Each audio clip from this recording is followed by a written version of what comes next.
Aby wyrwać się z zimowej atmosfery w Polsce i pobyć trochę na świeżym powietrzu, udaliśmy się na szybką wycieczkę na Maltę. W sezonie letnim jest tutaj upalnie i tłoczno, ale na początku marca, kiedy turystów jest mało i nie dokuczają wysokie temperatury, można tu całkiem miło i aktywnie spędzić czas.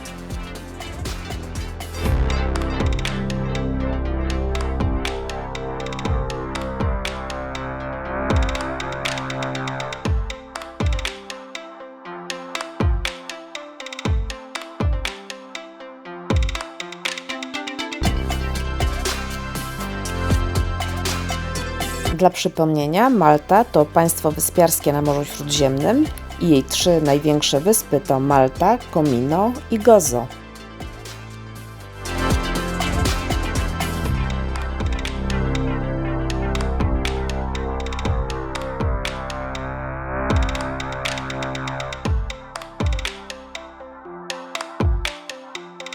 Malta to jedna z najpopularniejszych destynacji turystycznych w Europie i co roku odwiedza ją około 3 miliony osób.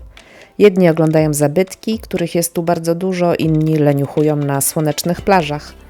Przekłada się to na dużą liczbę ładnych hoteli, często z pięknymi widokami na pobliskie zatoki z ozdabiającymi je stateczkami.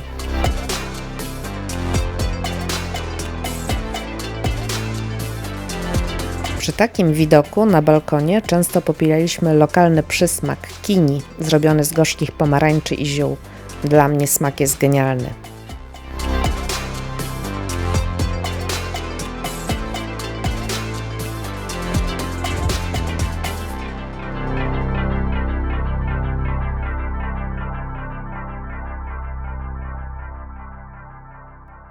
Cywilizacja zaczęła się tutaj rozwijać już 7000 lat temu, a z racji swojego położenia geograficznego Malta stanowiła łakomy kąsek dla różnych najeźdźców. W swojej historii była pod panowaniem Fenicjan, Rzymian, Arabów, zakonu maltańskiego, Francji i do 1964 roku Wielkiej Brytanii. Pozostałości po tych czasach są widoczne do dziś. Liczne zabytkowe budynki, kościoły czy też angielskie budki telefoniczne i skrzynki na listy. Językiem urzędowym poza maltańskim jest angielski, a na ulicach panuje ruch lewostronny.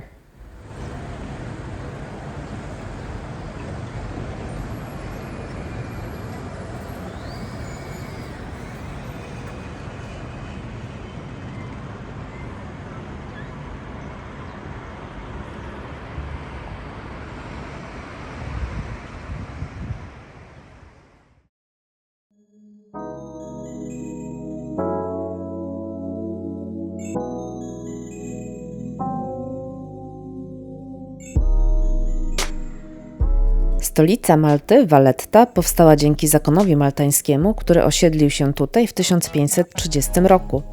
Początkowo zakonnicy przebywali w pobliskim Birgu, jednak w 1565 roku doszło do wielkiego oblężenia tureckiego i Turcy przez miesiąc szturmowali Fort Elmo na terenie dzisiejszej Valletty.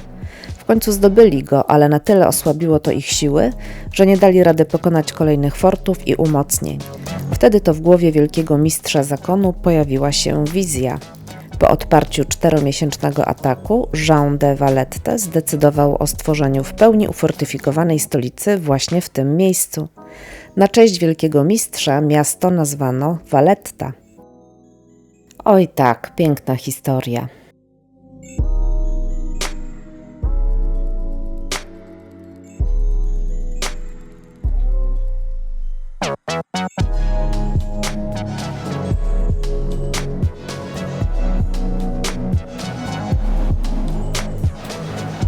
Przyjemnie chodzi się tymi kolorowymi uliczkami. Co chwilę spotyka się zabytkowe budynki, z których ponad 300 jest wpisane na listę Światowego Dziedzictwa UNESCO.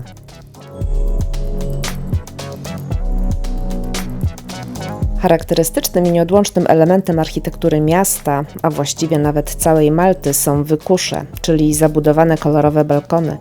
Najprawdopodobniej jest to wpływ kultury arabskiej. Doświetla wnętrze, zwiększa metraż mieszkania, a często też służy mieszkańcom po prostu do suszenia prania.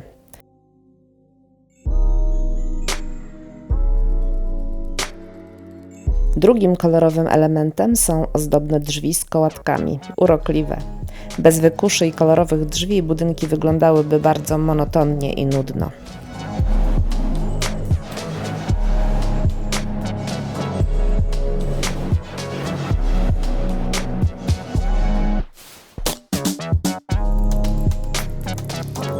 Chodząc pomiędzy budynkami czuje się ducha czasów zakonu maltańskiego.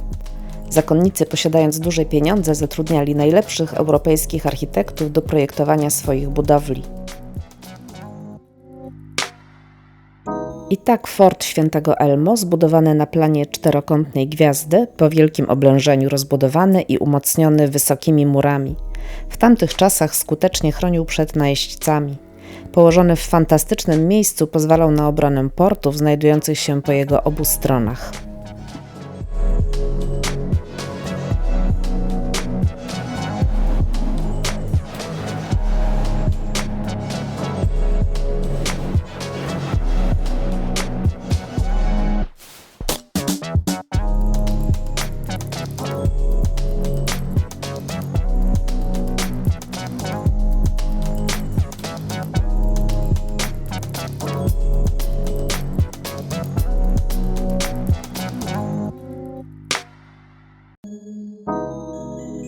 Pałac Wielkich Mistrzów powstał w 1571 roku i do dziś jest siedzibą rządzących wyspą. Najpierw zasiedlali go przywódcy zakonu maltańskiego, potem Francuzi, Brytyjczycy, a obecnie jest siedzibą prezydenta Malty. To tutaj powstały pierwsze wykusze. Ciekawe, czy rządzący też suszyli tam pranie.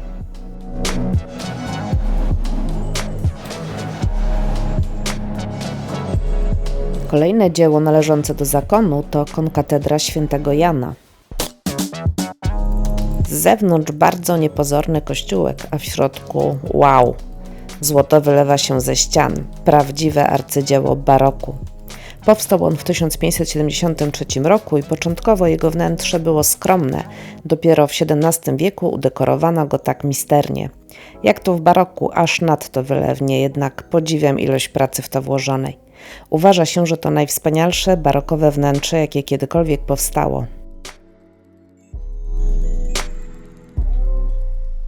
Sklepienie przedstawia sceny z życia świętego Jana Chrzciciela, a na podłodze znajduje się ponad 400 ozdobnych płyt nagrobnych z herbami pochowanych rycerzy.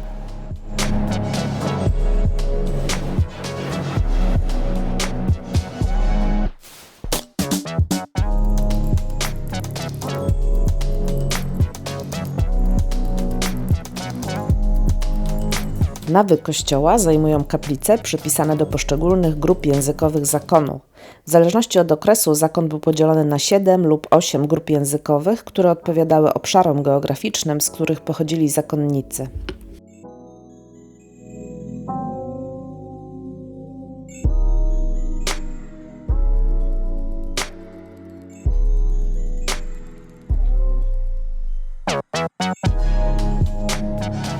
W katedrze znajduje się także arcydzieło mistrza Caravaggio, który schronił się u zakonników, uciekając przed wyrokiem śmierci, który czekał go w Rzymie. W dowód wdzięczności namalował wielkie dzieło Ścięcie świętego Jana Chrzciciela. Jest to podobno jedyny obraz podpisany przez Caravaggio.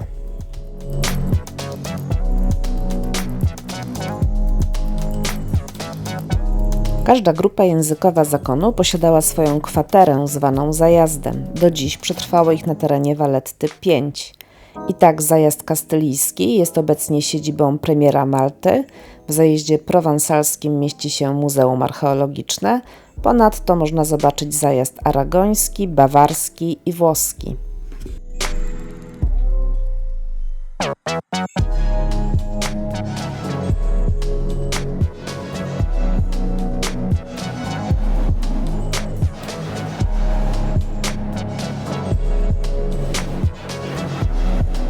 Imponujące jest szczegółowe zaprojektowanie Valletty na planie siatki. Centralną częścią jest ulica Republiki, od niej odchodzą pod kątem prostym boczne uliczki. Takie rozplanowanie miasta to siatka hipomadejska. W mieście wydzielono też 3 oazy zieleni. Pierwsze z nich to górne ogrody Barakka z fontanną w centrum i ławeczkami. Mają widok na wielki port.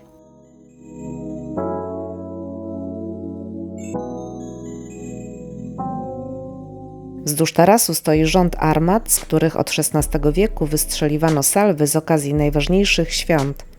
Obecnie 2 razy w ciągu dnia o 12 i 16 oddawana jest salwa honorowa z XIX-wiecznej armaty. Monday to Saturday we come to this place and we fire one of the guns at 12 and also 4 o'clock.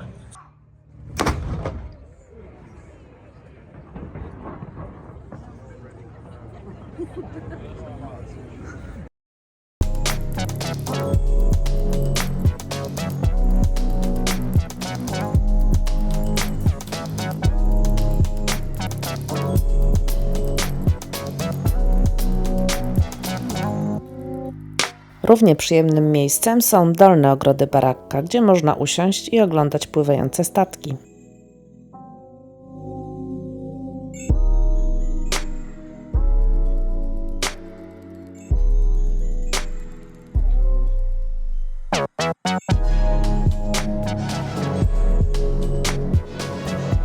Najmniejsze są ogrody Hastings, posiadające widok na stronę północną.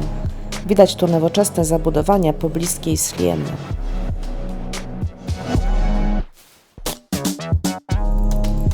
Valletta to głównie klasyczne budynki, ale możemy tu także znaleźć elementy modernistyczne. Na przykład brama do miasta. Nie przypomina klasycznej bramy i właściwie jest przejściem pomiędzy pochylonymi blokami. Bardzo nowoczesny jest też nowy parlament, zbudowany z piaskowca, stali i szkła.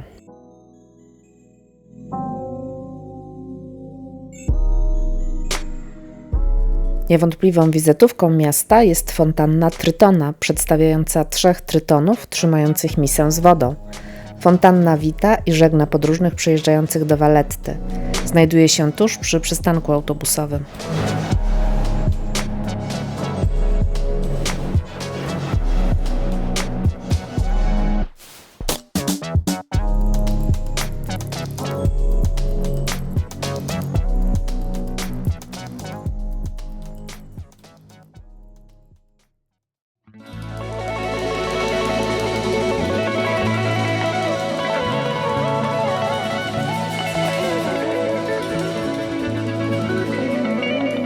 Niemal każdy odwiedzający Maltę udaje się w niedzielne przedpołudnie na targ do wioski Marshallock.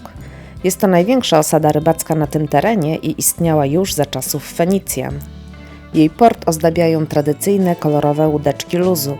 Na ich dziobie po obu stronach namalowane są oczy Ozyrysa, mające przynosić szczęście rybakom.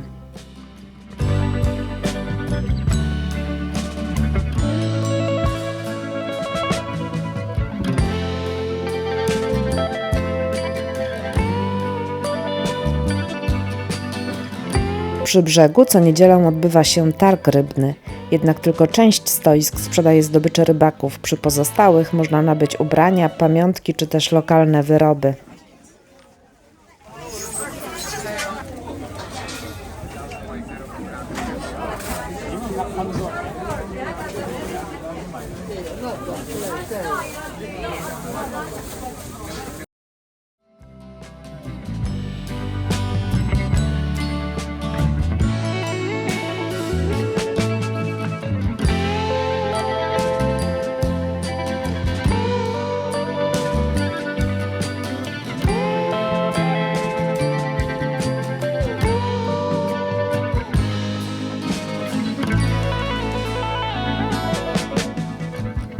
W Polsce w tym dniu padał śnieg, a tutaj było kolorowo, słonecznie i trochę tak, jakby czas się zatrzymał.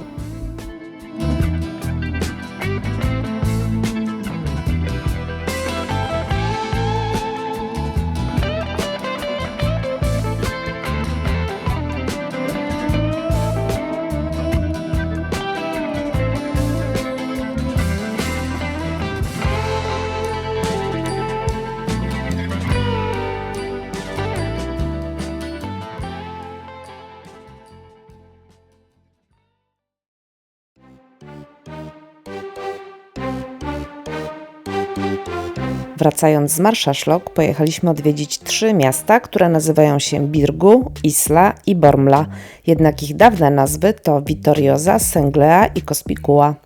Mieszkańcy używają dawnych i dzisiejszych nazw naprzemiennie, takie przywiązanie do tradycji. Spędziliśmy tutaj całe popołudnie, spacerując średniowiecznymi uliczkami. Zabudowa podobna do Valletty, ale spokojniej, mniej ludzi na ulicach.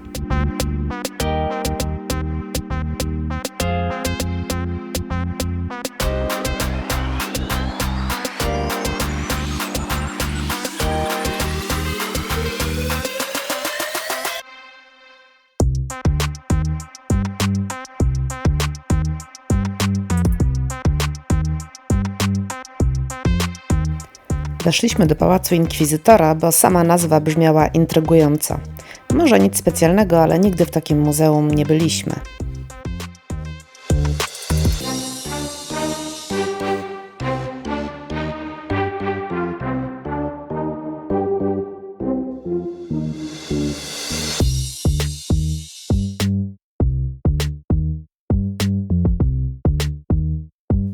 Dotarliśmy też do fortu St. Angelo w Birgu.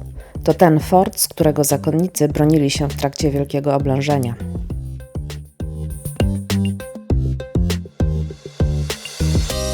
W drodze powrotnej oglądaliśmy ekstrawaganckie jachty na marinie.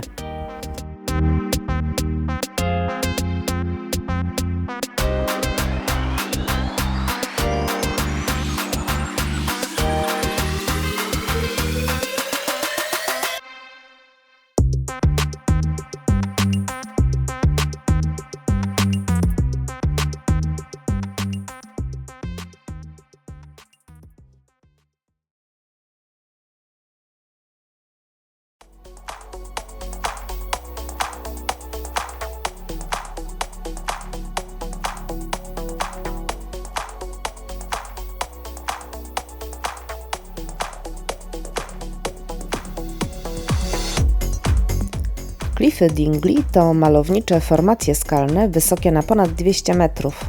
Udaliśmy się tutaj na mały trekking. Ciekawostką tego miejsca jest to, że znajduje się tutaj najwyższy szczyt Malty, który mierzy aż 253 metry nad poziomem morza.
Z klifów powędrowaliśmy do tajemniczego miejsca archeologicznego, gdzie znajdują się wydrążone w skale kolejny sprzed 4000 lat. Nie wiadomo, kto tutaj co robił i po co drążył te twory.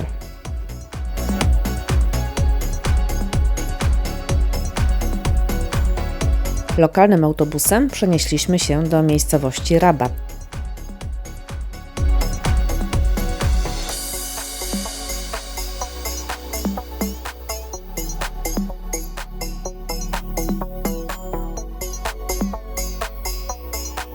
Znowu przyjemny spacer wąskimi uliczkami ze znanymi już wykuszami. Naszym celem głównym były katakumby Świętego Pawła.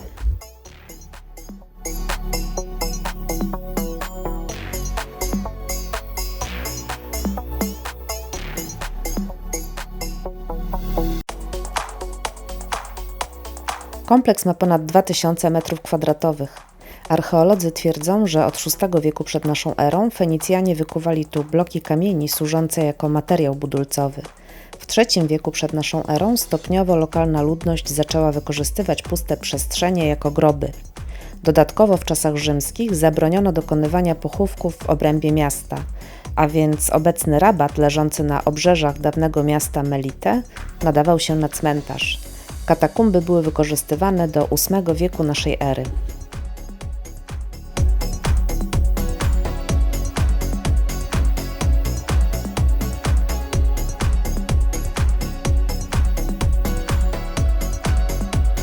W niektórych miejscach na ścianach widoczne są fragmenty płaskorzeźb.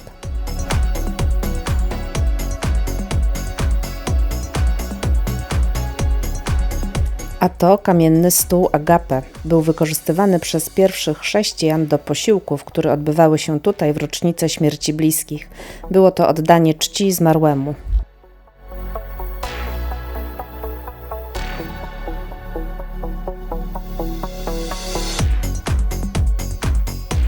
W katakumbach znajdowały się grobowce zarówno pogan, jak i Żydów oraz chrześcijan.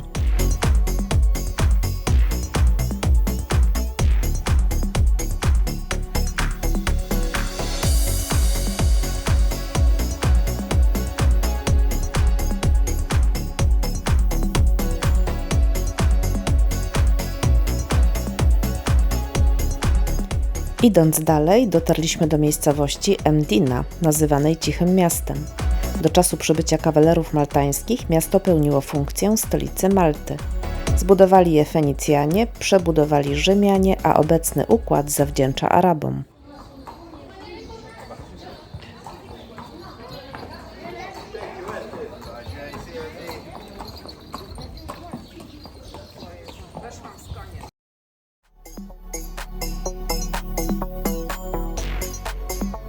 W 1693 roku Mdinę nawiedziło trzęsienie ziemi, po którym budynki zostały odbudowane.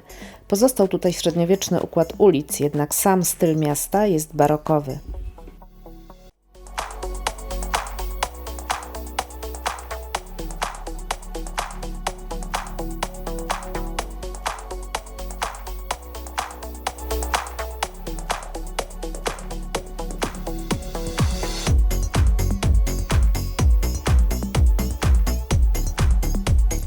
Był to bardzo miły spacer, czystymi, zadbanymi i prawie pustymi uliczkami.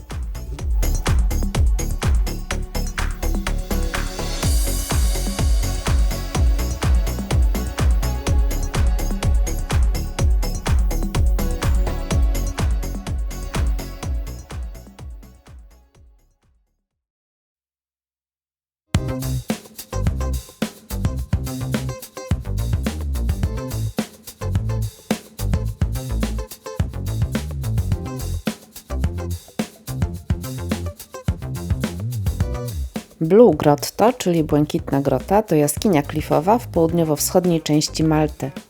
Na początku pochodziliśmy trochę wzdłuż wybrzeża, oglądając skały z góry z punktu widokowego.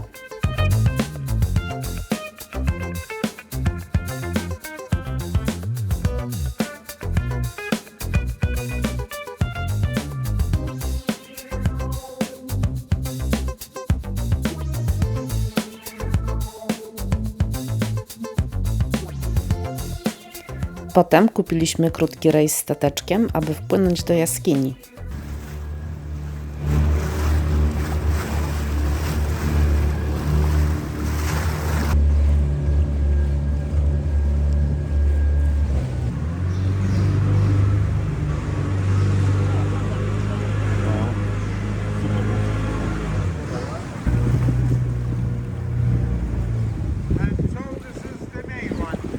This is the Blue Grot, the archery. We have blue goes the water here, navy blue, and those galactiki up here.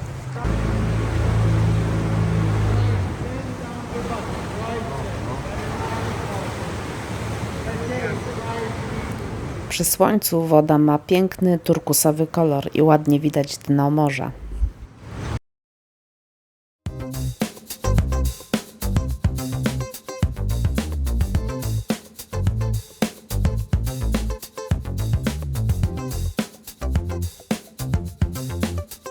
Po małym odpoczynku przy kawie ruszyliśmy zobaczyć megalityczne świątynie Adjar-Im i Mnajdra z IV i III tysiąclecia przed naszą erą. Są to jedne z najstarszych megalitycznych świątyń na świecie. Przykryto je specjalną konstrukcją, która ma chronić przed warunkami atmosferycznymi. Nie wiadomo kto i dlaczego to zbudował, komu oddawał cześć, a przede wszystkim jak doniósł tutaj te wielotonowe bloki skalne.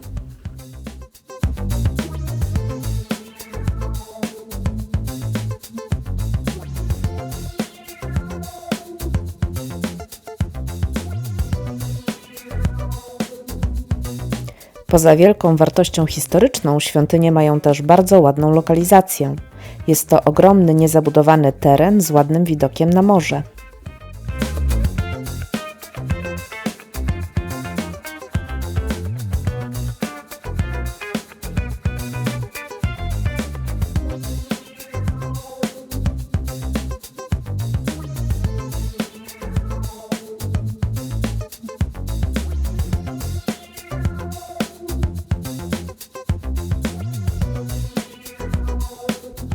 Naszą wędrówkę wzdłuż morza zakończyliśmy przy skalistej plaży Garlapsi.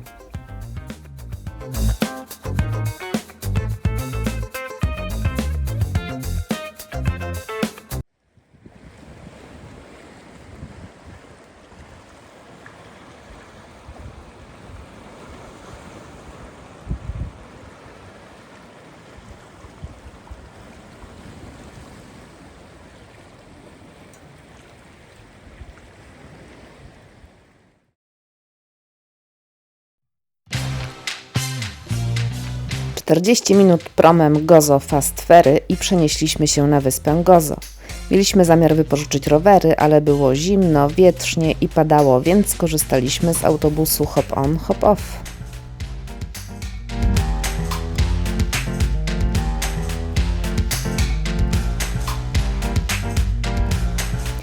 Gozo jest wyspą mniejszą i spokojniejszą niż Malta. Tutaj także znajdują się budynki z piaskowca z wykuszami, świątynie, kościoły, ale życie jakby toczyło się wolniej i jest bardziej zielono.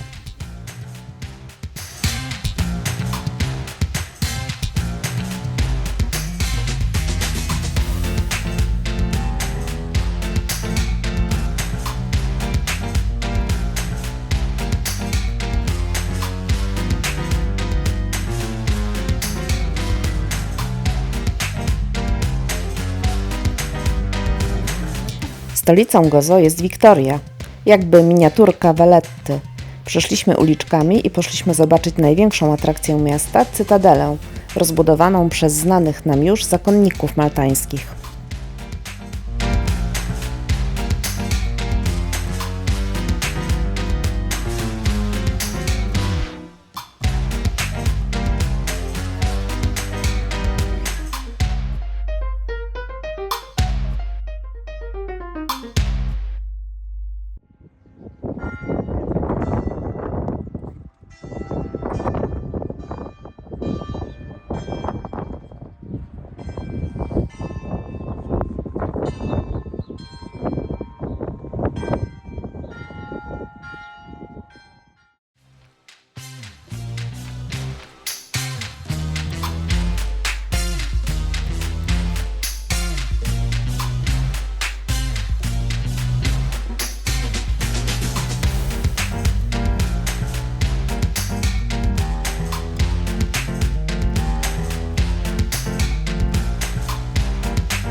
Moim zdaniem najładniejszym miejscem na Gozo jest Zatoka Dweira. Piękne klify i duże fale rozbijające się o skały. Przy słonecznej pogodzie byłoby jeszcze lepiej, a my mieliśmy deszcz, chmury i było bardzo zimno. Chociaż chyba nie wszystkim. Jeden znajomy mi pan ma wmontowane ogrzewanie podłogowe pod skórą.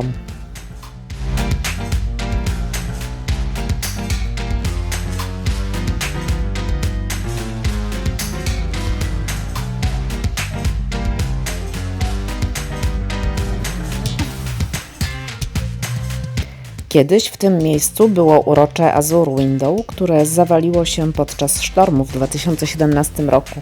Szkoda, ale i tak miejsce jest urokliwe.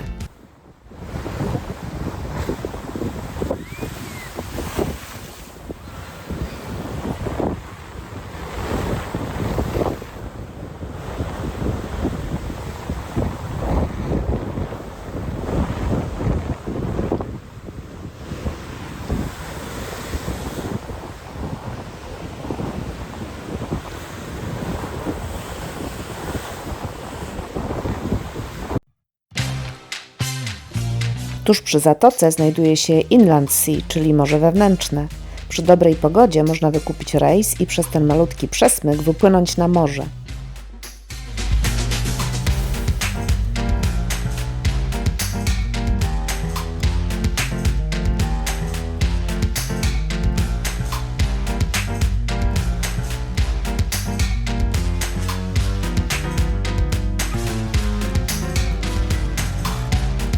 Dalej nasz autobus dowozi nas do ulokowanego gdzieś pośród pól kościółka Tapinu.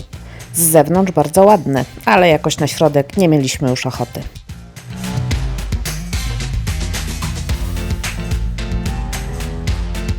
Kierowcy na Malcie to prawdziwi mistrzowie kierownicy. Potrafią przejechać wielkim autobusem każdą najwęższą uliczką. Jestem pod wrażeniem.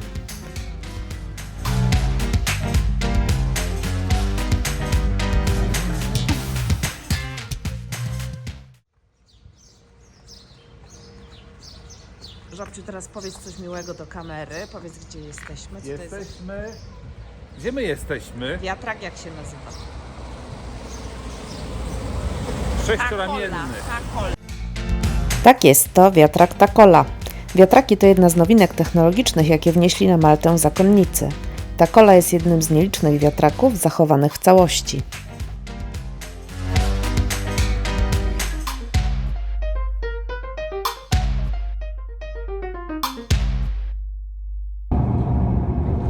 Gozo bardzo nam się podobało, ale to był najzimniejszy dzień naszego marcowego urlopu.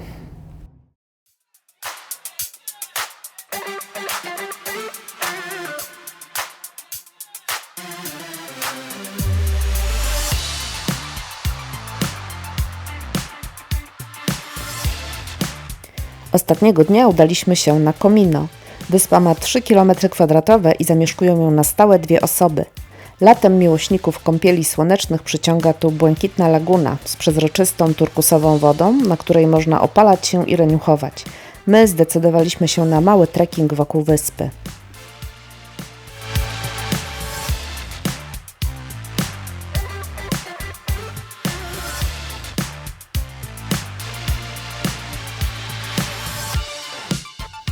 Trasa piesza dookoła wyspy ma 7 km. Po zatłoczonej Malcie to prawdziwe odludzie. Przyjemna pogoda i co kawałek widoki na lazurowe zatoki.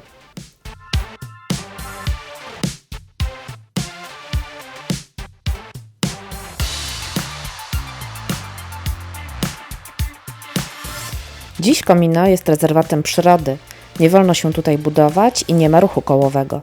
Mieszkają tu na stałe 2 osoby, o których wspomniałam, i są to potomkowie rodzin, które kiedyś zasiedliły wyspę. Nikomu więcej nie wolno się tu wprowadzić.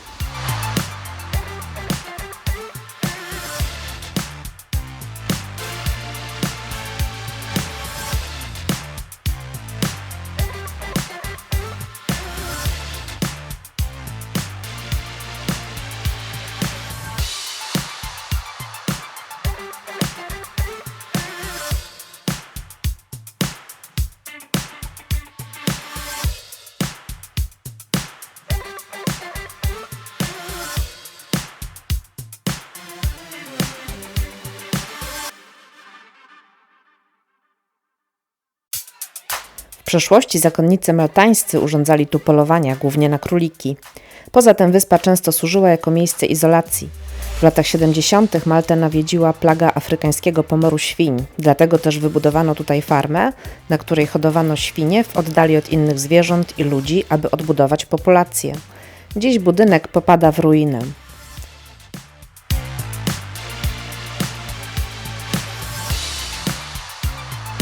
W starym szpitalu izolowano chorych na cholerę. Umieściła się też tutaj mała szkoła, w której uczyły się nieliczne dzieci zamieszkujące wyspę. Szkołę zamknięto, kiedy dzieci wyrosły.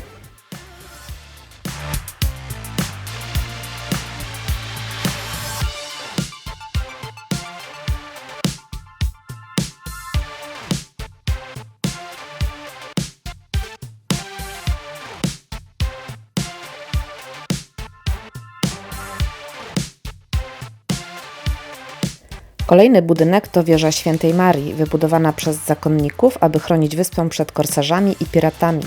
Tutaj też odbywali kary rycerze, którzy popełnili przestępstwo, a w czasach francuskich wieża służyła jako więzienie dla osób skazanych za szpiegostwo.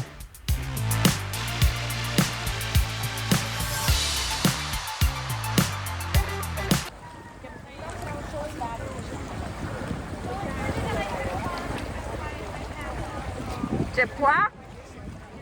Ciepła!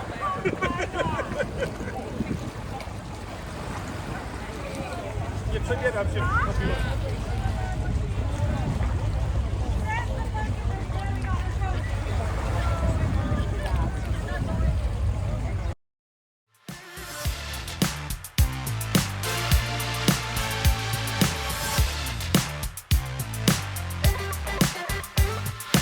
I tym lazurowym akcentem zakończyliśmy nasz tygodniowy, udany pobyt na Malcie.